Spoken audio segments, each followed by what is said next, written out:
And I'm really proud of the way our team, handled the fight, played through the fight. No one showed any desperation at all in terms of the effort and the poise that, we continue to play with, and, a very, very difficult, game. So the way the guys competed in the game was outstanding, and we were able to finish with a couple stops, and the offense kept scoring. So I think the number one thing about all this is we faced a tough offense. We need to learn, from the mistakes that we made.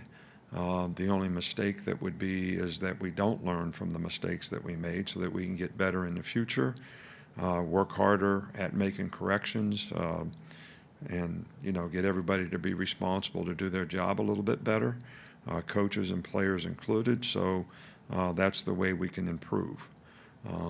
Certainly congratulations to Najee for SEC Player of the Week. You guys have the Players of the Week here, and we're looking forward to returning home, playing against an outstanding Georgia team. This is, probably one of the best teams in the country. Kirby's done an outstanding job there. It's got really good personnel. They play well in all phases of the game. Their defense is especially very, very good, probably maybe the best defensive team in the country all the way around when you talk about stopping the run, having good pass defense, getting off the field on third down. They've been very efficient and effective in every part of the game. They have good players. They can rush the passer. They can play the point. So really good defensive team. Offensively, they've been able to control the ball. They're one of the leading teams in the country in time of possession. Do a good job of running it, show really good balance. They've got some really good backs. Zamir White is an outstanding player, but they have several other outstanding backs. The quarterback has been very efficient for them.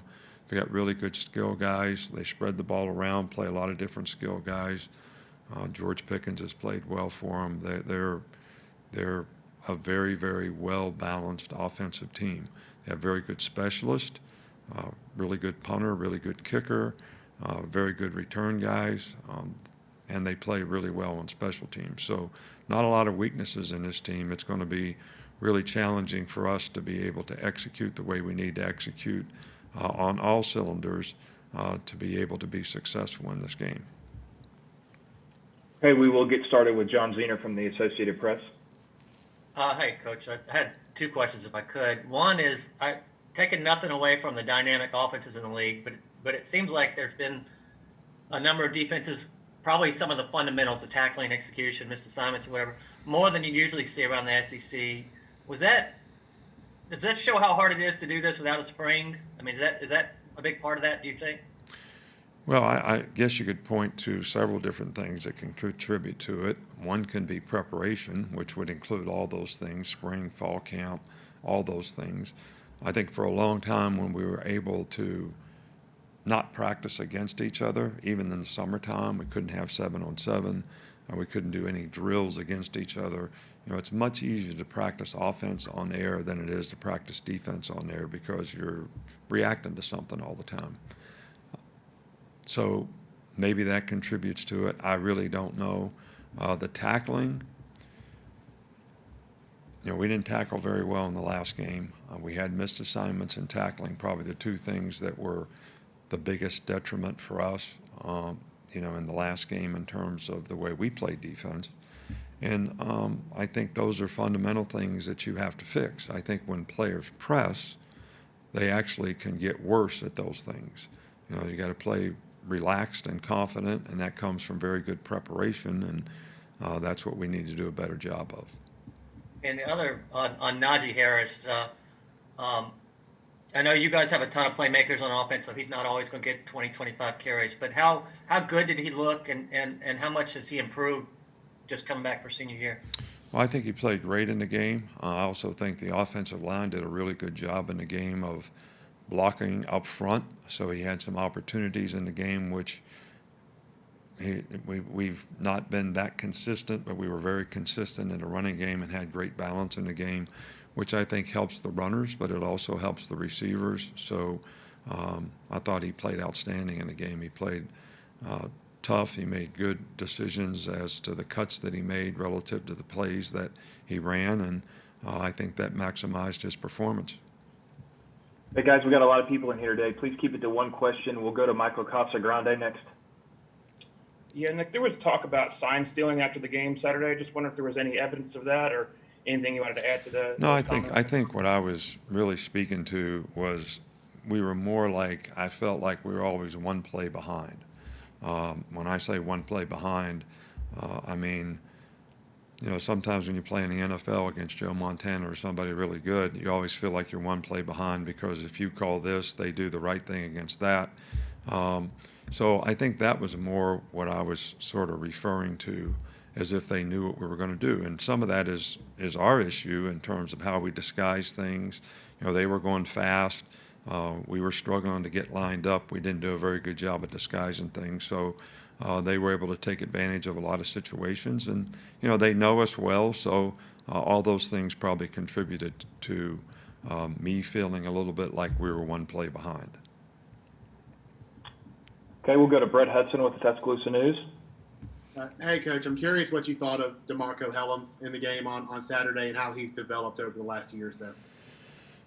Well, we've got a lot of confidence in DeMarco. I think he went in there and did a good job. He's been a really good special teams player for us. He's played some in dime. You know, we just got to get our whole group on defense to play with better eye control and look at the right things so they can react to the plays better. So I think that's probably a generalization for the entire group. But I think that's the only thing that's going to help us get better, and I think everybody needs to do that. But DeMarco did a good job in the game. We'll go to Aaron Suttles with The Athletic. Nick, when you scout Georgia schematically, how similar is what Kirby and Dan do similar to what you guys do? And going back to when you and Kirby first got together in the early 2000s, given the changes we've seen across college football that sort of favor the offense, how has that changed? How has that scheme changed throughout the years? Well, first of all, to answer the first part of your question, I think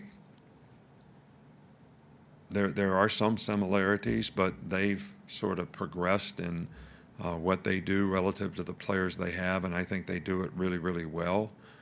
They've got some new things and different things that they do, which is, you know, what we're all trying to be able to grow and develop in. I think they have a veteran team, so when you have a veteran team on defense, I think you can do a little more, and I think they've taken good advantage of having good players who have experience, and those guys execute those things extremely well. I think that through the years, you know, we've all had to adapt to RPOs. We've all had to adapt to blocking, catching the ball behind the line of scrimmage. You know, it's difficult, the run-pass conflicts that are created, but I think they've done as good a job as anybody of being able to make those adaptations. We'll go to James Ogletree. Yeah, Coach, when you promoted Pete Golding to defensive coordinator, there was a report that you said his interview was one of the most impressive you've ever had. But he said during this fall camp that one of the things he learned from last year was that the head knowledge can only get you so far because you have to put the calls in context of the personnel that you have. I'm curious, now that you have experienced guys like Dylan and LeBron back, how do you feel the defense has been in terms of players being put in the best position to be successful? And what is your discussion with Pete like in forming the game plan and in-game play calling? Well, first of all, I don't think, you know, that the call is necessarily the issue. I think the execution of the call has been the issue. Sometimes we coach players for what we want them to be, but we really need to coach them for what they are. And when I say that, I'm talking about how much experience do they have, how much can they handle, how much can they execute. So if the players are mis-executing, that's not a good thing from a coaching standpoint, because that means we have to do a better job of teaching them, or make sure we're not trying to teach them too much so they go out there and can't perform well with confidence and make the plays that we'd like for them to make. So you mentioned two players that have experience, but we have 11 guys out there at once. So it only takes one guy to make a mistake. And when everybody gives it my bad one time, that's 11 mistakes. Well, that can be a lot of yards. And, we've had some guys that have made multiple mistakes, and we either have to get it fixed or replace them. And we're going to work in every endeavor to try to get better. Believe me, no one's satisfied with the way we played. I think it was very challenging, pace of play, all that type of thing with some of the players that we have. And, a couple guys really contributed to a lot of those mental errors, but we just got to get them all fixed. Hey, we'll go to Tony Sakalas. Yeah, Coach, we saw Joshua McMillan come in as that fullback role, and he actually sprung a big block for Najee's last touchdown run. How good was it to get him a role, and what do you like about him in that kind of jumbo set role? Well, he's done an outstanding job in that. He's very instinctive at doing it. You try to put bigger guys there, and we tried a couple guys, but he did it the best, and he has done a really good job. He's embraced that role. He's been a great leader on the team, done a good job. Still not maybe all the way back from his knee injury, can run straight forward pretty well, and certainly has always demonstrated great toughness and really wants to do what's best for the team. So he's a great team guy, and he's embraced this challenge in this role and done a really good job. We'll go to Mark from Athens. Go ahead, Mark. Nick, I wanted to ask you about the special teams concepts you've seen out of Scott Cochran's group at Georgia. Are any of them familiar? And he also told us in the 2008 Georgia game, he was scared after he made his comment about Georgia would be going to a funeral with their blackout. He thought he might lose his job. Do you remember your reaction to that? I'm just not one to ever say anything about the other team, and that's about all I remember of that. Georgia has really good special teams. They do a really good job. There's a lot of similarities systematically in what they did last year and what they're doing this year. They're just doing a really good job of executing it. So I don't think it's a new system or something that we do here that they do there. They do a really good job with their own system, and as we've done here, we try to keep the system that we have regardless of who the coaches are. Okay, unless we have any more, we'll finish up with Steven. Coach, Najee Harris is one of the players of the week, but Brian Robinson had a big game as well. What did you like about his performance against Ole Miss, Brian Robinson?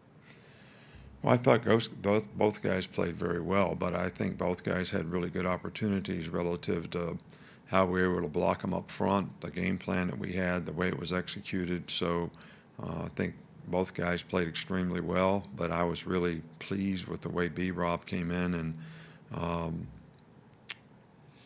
got right to it when he got the opportunity and played with a lot of toughness and was very physical in the way he played and made, good cuts and maximized the plays that he got an opportunity. So I was very pleased with his performance as well.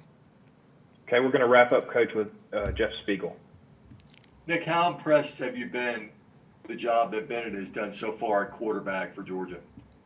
He's done an outstanding job. He's played within himself, made good choices and decisions. They've had great balance in their offense. They've got good play-action passes.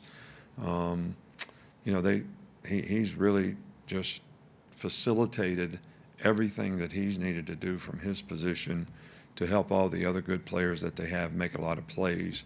And he's athletic. He's extended plays at times, and I think the guy has done a outstanding job and has really executed well for them. All right, Coach, thank you. That's all we've got.